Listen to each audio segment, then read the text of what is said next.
Salut à tous! Il y a entre 40 et 10 000 ans vivaient en Europe les Cro-Magnons, les hommes de Cro-Magnon. Les hommes de Cro-Magnon, eh bien, c'était des Homo sapiens comme nous, mais qui étaient chasseurs-cueilleurs, c'était des hommes préhistoriques. Les hommes de Cro-Magnon, contrairement aux stéréotypes qui est encore en vogue, mais qui tend à disparaître et à juste titre, eh bien, les hommes de Cro-Magnon, c'était des chasseurs-cueilleurs qui étaient bien éloignés du stéréotype qu'on en a d'hommes préhistoriques, vous savez, sales, bêtes, etc. Les Cro-Magnons, eh bien, c'était des chasseurs-cueilleurs qui étaient au sommet de leur art. En fait, à cette période de l'humanité, eh bien, globalement, dans le monde entier, les Homo sapiens chasseurs-cueilleurs avaient atteint un stade de développement technologique et culturel qui était absolument incroyable. On était vraiment au sommet évolutif, sommet de notre art, et d'ailleurs, pour l'anecdote, eh bien, c'est une raison que l'on suppose être à l'origine du passage à l'agriculture, puisque une hypothèse intéressante sur la raison du développement de l'agriculture dans l'humanité est que nous avions atteint un tel stade de développement et de perfectionnement, de perfection dans le mode de vie chasseur-cueilleur, que nous étions montés en démographie. Nous étions trop montés en démographie, spécialement dans des régions fertiles comme le Croissant fertile, et cette hausse de la démographie a obligé, pour éviter des trop grosses guerres de territoire et de trop grosses violences, elle a obligé certains êtres humains à faire preuve d'inventivité, et certains ont trouvé comme parade de tout simplement commencer à faire pousser de la nourriture derrière leur hutte. Alors au niveau du développement technologique et culturel, ces hommes de Cro-Magnon en Europe, ils se distinguaient un peu plus que les autres, puisque on a retrouvé énormément de traces archéologiques qui nous montrent qu'ils avaient développé des sociétés vraiment très à la pointe. C'est par exemple eux qui ont fait la majorité de ce qu'on connaît dans l'art rupestre. Vous savez, les grottes de Lascaux, etc. On a retrouvé aussi des systèmes d'armes, des systèmes de huttes, de vêtements qui étaient vraiment très à la pointe, qu'on aurait même nous aujourd'hui du mal à reproduire. Mais une autre grande, d'ailleurs c'est même une des plus grandes curiosités, un des faits les plus intéressants à propos des Cro-Magnons, c'est qu'ils avaient des cerveaux plus gros que les nôtres actuels. Et ça a posé question, on s'est demandé pourquoi. En effet, les Cro-Magnons, d'après la taille de leur boîte crânienne, ils avaient un cerveau qui était compris entre 1500 et 1650 cm3. Tandis que nous, les hommes modernes, les Homo sapiens, en général, nous avons un cerveau qui est approximativement de 1350 cm3. La première hypothèse qui a été émise pour expliquer cette différence, c'est celle de différence au niveau de la robustesse, de la proportion de la taille et du corps qui existe entre les hommes de Cro-Magnon et les Homo sapiens modernes. Les hommes de Cro-Magnon, c'était encore, donc, comme je vous l'ai dit, des Homo sapiens chasseurs-cueilleurs. C'était des gens très costauds qui avaient un mode de vie extrêmement rude. Non seulement ils se trouvaient en Europe, c'est-à-dire un environnement où on a environ 6 à 7 mois de froid, parfois glacial sur l'année. À ceci, faut-il rajouter qu'ils se trouvaient dans une époque qui était marquée par une glaciation, donc il faisait encore plus froid. Et à cela, enfin, il fallait rajouter leur mode de vie qui était celui de chasseurs-cueilleurs, c'est-à-dire des gens qui étaient obligés de chasser, et à cette époque ils chassaient de très grosses bêtes, des cerfs, parfois des mammouths. Donc on avait des gens extrêmement costauds, et leur squelette était à cette image, c'est-à-dire qu'ils avaient une morphologie faite à la fois pour garder un maximum de chaleur, donc avec des gros muscles, comme un système qui agit comme un système de chauffage, mais en plus aussi pour être bien costaud physiquement et pouvoir aller à la chasse à des chasses et des cueillettes périlleuses.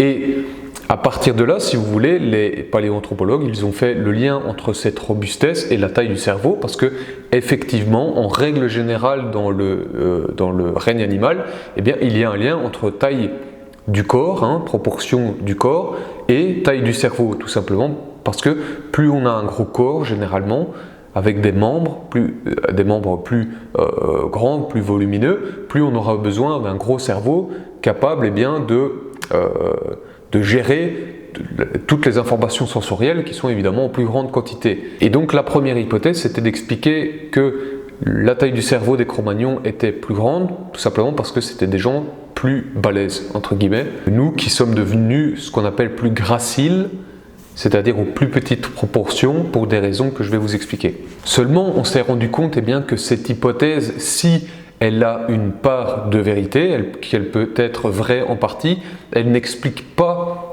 tout, car bien, cette différence de volume entre le corps des Cro-Magnons et le nôtre n'est pas si grand que ça. Ils étaient certes plus balèzes que nous, mais pas au point où cela peut totalement expliquer la différence, qui est quand même une grande différence. On parle de plus de 300 cm3 de volume cérébral. Eh bien, c'est pas au point que ça peut vraiment totalement tout expliquer. Donc, on a élaboré une seconde hypothèse, qui est celle que tout simplement, nous qui nous croyons en quelque sorte à la pointe de l'évolution humaine et qui nous pensons en fait entre guillemets la version finale, le pinacle de l'évolution humaine, les représentants du genre Homo les plus aboutis cognitivement, eh bien en fait ce serait pas forcément vrai, parce que ce qui expliquerait la différence de volume cérébral entre les Cro-Magnons qui étaient des Homo sapiens préhistoriques et les Homo sapiens modernes, c'est tout simplement que les Cro-Magnons, ils devaient faire beaucoup plus usage de leur cerveau que nous. Et en fait, cette hypothèse, c'est celle du cerveau de Cro-Magnon qui serait celui d'un cerveau de ce qu'on appelle un généraliste, super puissant et polyvalent. Comme je vous l'ai dit, les Cro-Magnons, c'était en quelque sorte un super prédateur au sommet de son art et au sommet de son évolution. On avait vraiment atteint un pic, ce partout dans le monde, qui fait qu'on maîtrisait totalement notre environnement en tant que chasseur-cueilleur. Et il faut se rendre compte de ce que c'est le mode de vie chasseur-cueilleur, qui plus est dans un environnement extrêmement hostile qu'est l'Europe. Les chasseurs-cueilleurs, ils doivent absolument tout faire d'eux-mêmes de A à Z. Ils doivent se créer des vêtements, surtout en Europe où, si vous passez ne fût-ce qu'une nuit à -2 en t-shirt, vous pouvez mourir. Donc ils devaient avoir une technologie du vêtement très élaborée, donc connaître le travail des peaux de bête, connaître la couture, etc. Donc vous aviez déjà une grande tradition, une grande culture, un grand savoir-faire, un grand artisanat. Vous deviez avoir la connaissance de la création du feu, et faire du feu en pleine nature à partir de rien, c'est extrêmement difficile. Vous aviez besoin en tant que chasseur-cueilleur, qui plus est dans une nature sauvage et libre où il n'y avait aucune délimitation, vous avez besoin d'un grand sens de l'orientation. Vous deviez savoir vous repérer énormément, avoir vraiment un talent technique, un savoir-faire. En tant que chasseur-cueilleur, vous chassiez, vous cueillez, et en pleine nature, la chasse et la cueillette sont des métiers à part entière.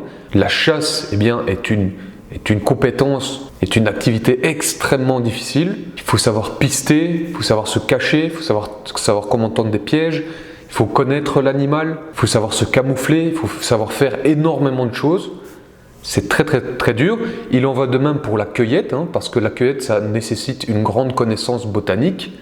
D'accord ? Savoir qu'est-ce que vous pouvez cueillir, quand, comment vous allez les préparer, etc.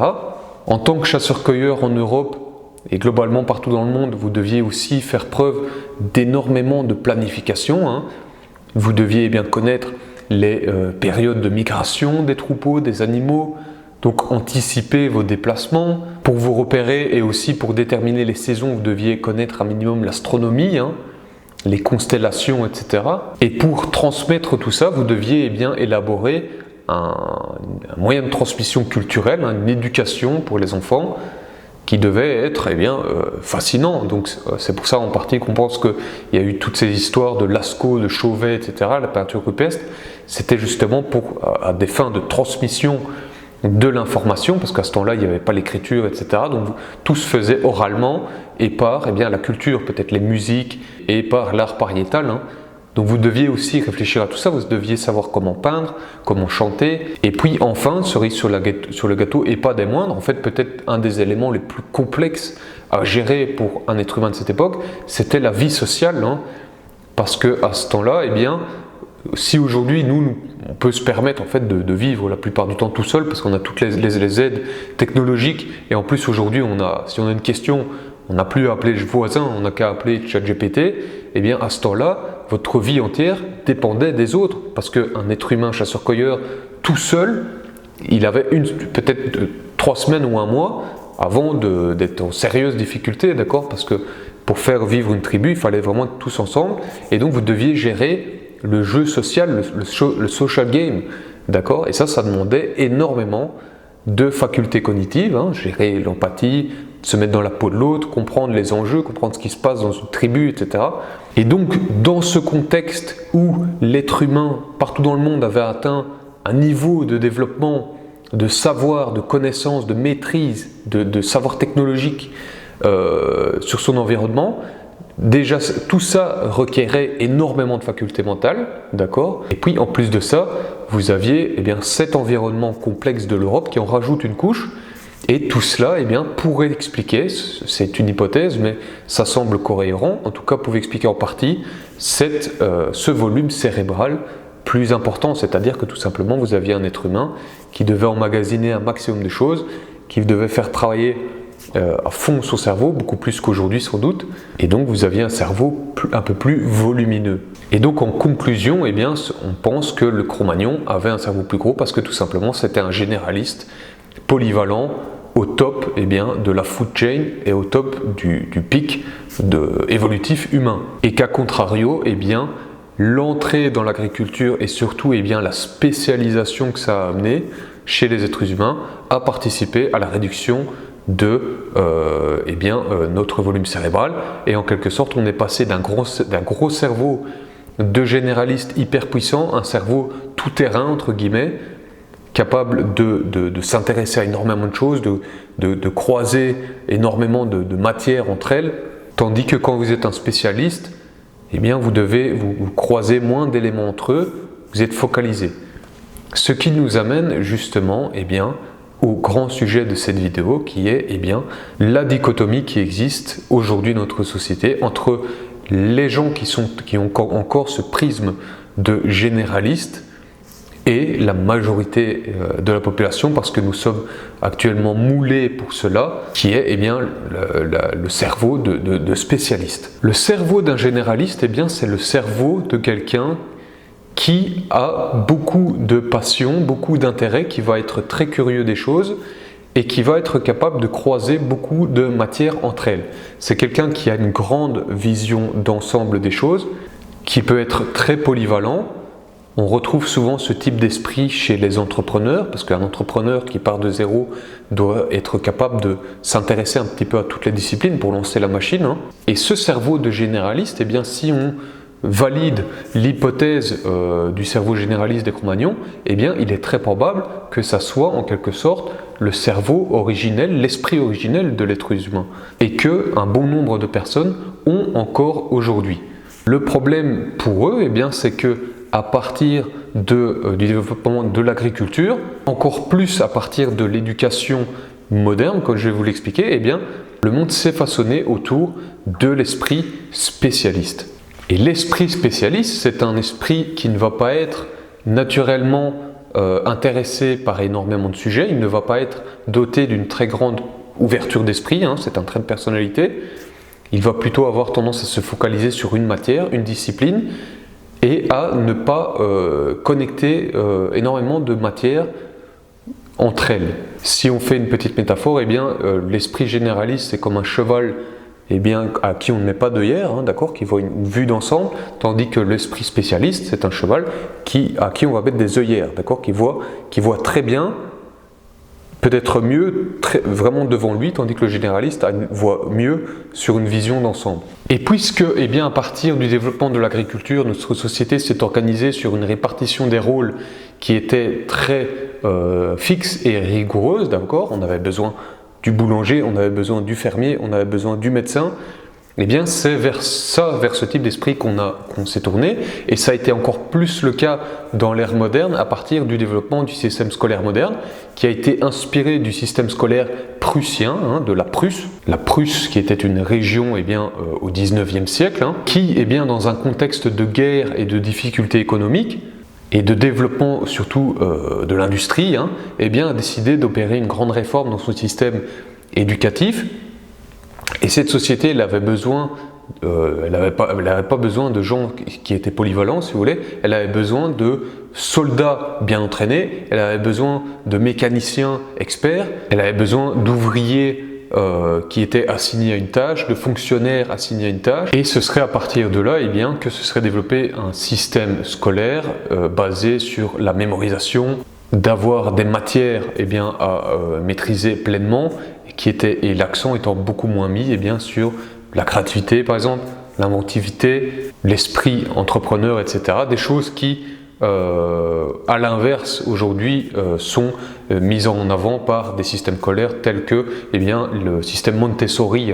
Et c'est à partir de là qu'on a développé un système qui était fait pour créer un individu qui était un rouage utile à la société, mais qui n'était pas fait forcément pour développer un individu capable de penser par lui-même, de créer par lui-même, d'être touche à tout, de s'intéresser à toutes les choses du monde. Et c'est surtout à partir de là qu'on a développé le mythe, si vous voulez, de trouver sa voie, d'accord, où on nous explique à 18 ans qu'on doit être capable de savoir ce qu'on va faire pour les 50 prochaines années. Et ça, si vous voulez, puisque l'être humain est assez malléable, on va dire qu'une majorité de gens arrivent à s'y conformer à ce système, mais vous avez une minorité de gens qui ont un esprit peut-être plus divergent aujourd'hui, mais qui en fait peut-être se rapprochent de l'esprit premier de l'homme, qui est un esprit de généraliste. Ces gens souvent ont énormément de mal à trouver leur place dans cette société. Et en fait, être un généraliste dans un monde de spécialistes, ça présente en effet beaucoup d'inconvénients. Par exemple, vous pouvez avoir le sentiment ou être perçu comme ce qu'on appelle en anglais un jack of all trades, but master of none, c'est-à-dire en gros quelqu'un qui est touche à tout mais maître en rien. Donc vous risquez, si vous voulez, à la fois d'être perçu comme la personne qui sait faire des choses, plusieurs choses superficiellement, d'accord, mais qui ne va jamais développer une expertise en rien. Ça peut entraîner aussi cette fameuse angoisse pour certaines personnes, qui est l'angoisse de trouver sa voie. Vous avez des gens qui, toute leur vie, se demandent quelle est leur voie, quelle est leur mission dans la vie.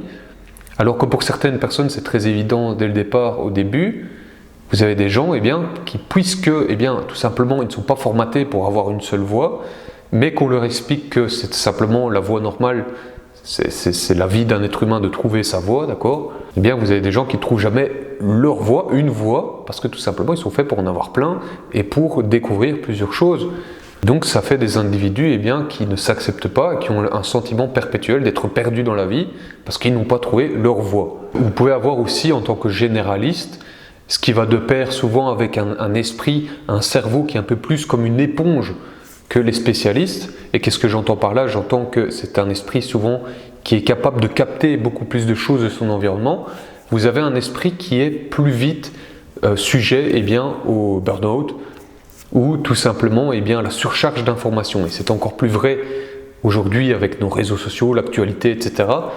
En tant que généraliste, vous êtes beaucoup plus malléable et impacté par les informations du monde, et vous pouvez avoir un esprit qui part vite en surcharge, en surrégime. Ensuite, vous pouvez, encore une fois dans la vie professionnelle, avoir le sentiment que vous avez du mal à évoluer, tout simplement parce qu'on en revient au fait que les spécialistes, les esprits spécialistes, focus et obsédés par une seule discipline, souvent ils vont être plus performants ou plus tout simplement récompensés dans leur vie professionnelle, et aussi aller dans des activités qui sont généralement plus lucratives, parce que aujourd'hui l'économie est faite pour que telles que les activités de spécialistes, telles que le chirurgien, etc., soient très très rémunérées, tandis que les activités où on retrouve un peu plus d'esprit généraliste, c'est le cas par exemple des policiers ou des pompiers, ce sont des gens à qui à la base on demande d'être un peu touche à tout,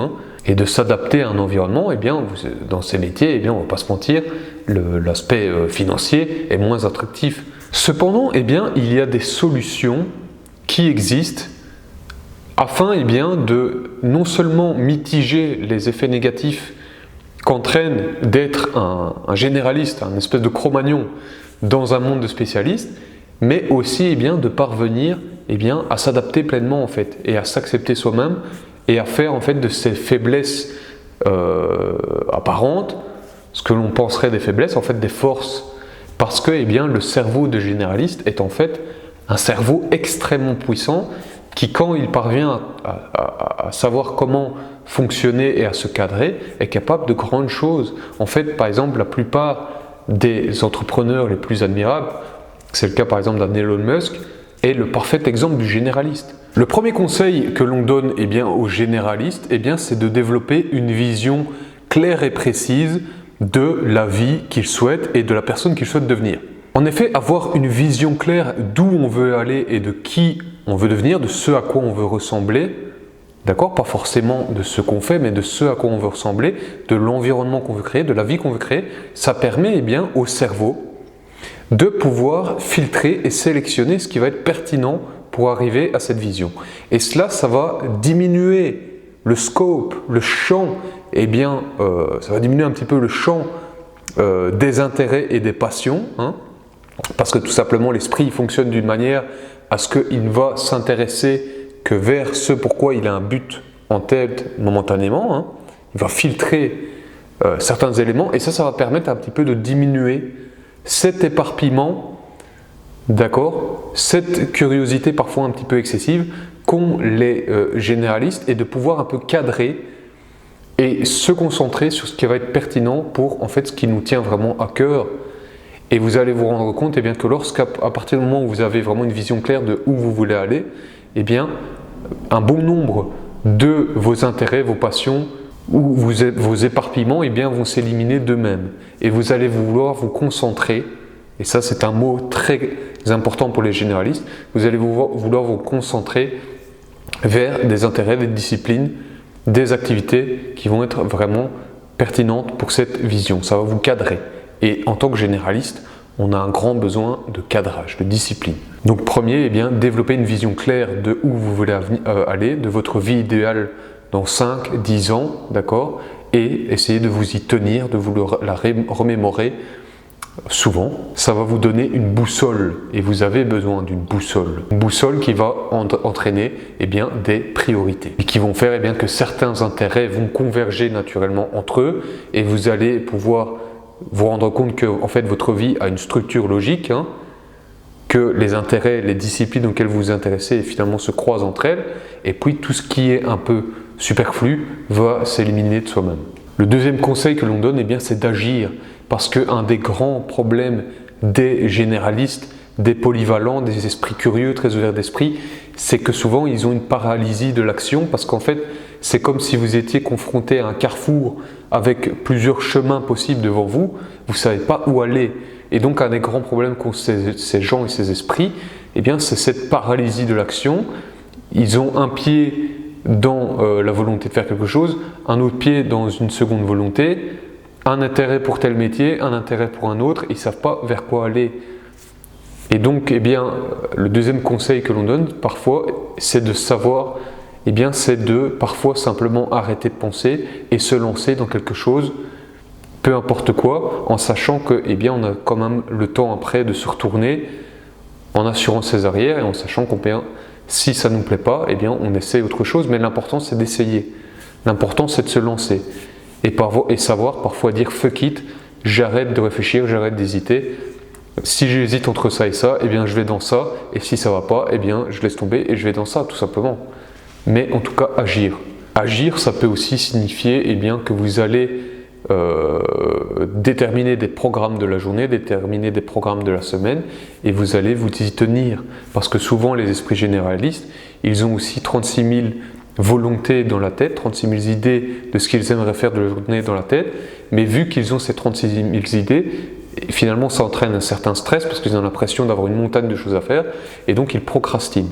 Et donc agir, ça peut vouloir aussi dire tout simplement établir eh bien, un agenda, établir un petit horaire où on se dit, où on va séparer les choses, on va commencer petit, on va dire voilà, aujourd'hui je fais 30 minutes ça, 1 heure ça, 30 minutes ça, mais je l'ai fait.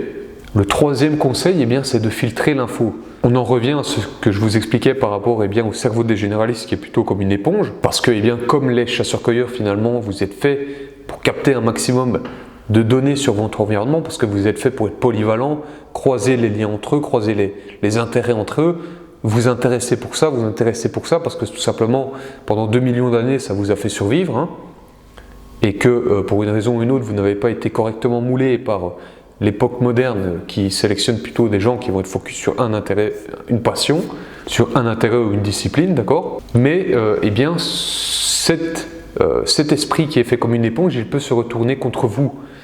Et c'est spécialement le cas aujourd'hui dans notre monde saturé d'informations, saturé de données. Faites attention eh bien, à sélectionner les informations qui vont être pertinentes pour votre vision et pour vos intérêts et vos activités. Parce que sinon vous allez être surchargé et surtout vous risquez eh bien, de rajouter encore des intérêts et des passions à votre esprit alors que vous êtes déjà saturé, d'accord? Le quatrième conseil, eh bien, c'est de se former, c'est de se faire certifier, afin que vos intérêts eh bien, ne tombent pas à l'eau, ne soient pas en vain. Vous avez un esprit qui est capable de beaucoup de pouvoir, de beaucoup de power, d'accord? C'est vraiment un cerveau qui peut tourner très très fort, parce qu'il est capable de vraiment de se prendre l'engouement pour certains trucs, et avec l'engouement, eh bien, entraîne la performance. Parce que quand on aime ce qu'on fait, on devient bon dans ce qu'on fait. Et donc, si vous voulez, le quatrième conseil, eh bien, c'est de mettre à profit cette capacité d'accumuler eh bien, des choses qui vont vous servir dans la vie professionnelle, telles par exemple les certifications, d'accord? Vous êtes capable vraiment de vous mettre en full power pour un certain sujet, mais assurez-vous, avant de switcher d'intérêt ou de discipline, eh bien, de marquer le coup. Rapport, eh bien, le cinquième conseil, eh bien, c'est de chercher des rôles ou des jobs qui correspondent plus à des cerveaux de généralistes. Parce que tout simplement, si on vous met dans une case et qu'on vous demande de n'effectuer qu'une seule tâche lors de votre carrière, vous allez vous faire chier comme des rats morts et vous allez dépérir parce que tout simplement, c'est comme si on demandait à un éléphant de monter dans un arbre, d'accord? Ça n'a aucun sens. Donc sachez quel type de plante vous êtes et sachez dans quel environnement il faut vous mettre. Comme je l'ai dit, parmi les métiers où on retrouve beaucoup de généralistes, on a les policiers, on a les pompiers, mais on a aussi les entrepreneurs, on a les journalistes, on a les managers aussi. Un manager doit être capable d'être normalement un peu plus touche à tout. On a tout ce qui est dans la consultance, on a les enseignants, hein, paradoxalement au fait que, eh bien, on soit dans un système éducatif qui favorise plutôt les spécialistes, eh bien un enseignant aussi doit être capable de maîtriser pas mal de trucs. Vous avez quand même des jobs qui demandent quand même d'improviser, de s'intéresser à beaucoup de choses en même temps. Donc allez plutôt vers ces choses-là. Ensuite, eh bien, exploitez votre super pouvoir. Le super pouvoir du généraliste, c'est notre vision d'ensemble, c'est la capacité à connecter des liens entre eux et à être perspicace. Souvent, les généralistes voient ce que les autres ne voient pas. Les généralistes font par exemple, donc, comme je l'ai dit, des bons entrepreneurs, mais ils sont capables aussi d'être des bons investisseurs aussi, par exemple. Et ils sont capables aussi d'apporter vraiment des éléments très pertinents à leur boulot, à leur tâche. Ils vont être très bons dans l'analyse parce que justement, ils ont une capacité à voir les multiples facteurs de la réalité, à les connecter entre eux et donc à partir de là d'anticiper un futur probable. Donc servez-vous de ce pouvoir de quelque manière que ce soit pour que ça vous soit bénéfique. Et enfin, eh bien, dernier conseil mais qui rejoint d'autres, eh bien, c'est d'éviter la dispersion et d'essayer d'en faire en sorte de canaliser ses intérêts entre eux. Qu'est-ce que je veux dire par éviter la dispersion? Eh bien, c'est comme je l'ai dit plus tôt, par exemple, établissez-vous un cadre avec des horaires où tel jour vous allez vous intéresser à cet intérêt, cette passion, un autre eh bien, à cet intérêt, cette passion, et dans l'idéal, eh bien, essayez de mixer tous vos intérêts, toutes vos passions entre elles. Par exemple, pour un petit exemple personnel, j'ai un grand intérêt pour tout ce qui est réalisation cinématographique. D'accord, dans une autre vie, j'aurais voulu être réalisateur de films, scénariste, hein, et j'ai aussi une passion pour la préhistoire, pour notre passé évolutif. Et donc, une manière pour moi de canaliser ces deux passions, c'est de faire mes petites vidéos. Alors, j'aimerais faire des trucs beaucoup plus élaborés. Malheureusement, j'ai aussi un taf à côté parce qu'il faut payer les factures. Hein. Mais voilà, c'est un petit exemple de comment j'essaye de combiner deux passions en une. Et la conclusion que j'aimerais vous dire, c'est qu'en tant que généraliste, en tant qu'esprit curieux, esprit ouvert d'esprit, Vous n'êtes pas une anomalie, vous n'êtes pas quelqu'un qui doit encore forcément se trouver sa voie, etc. En fait, vous êtes quelqu'un qui est fait justement pour avoir une vision d'ensemble, et votre voie, tout simplement, c'est de vivre une vie, c'est de vivre votre vie.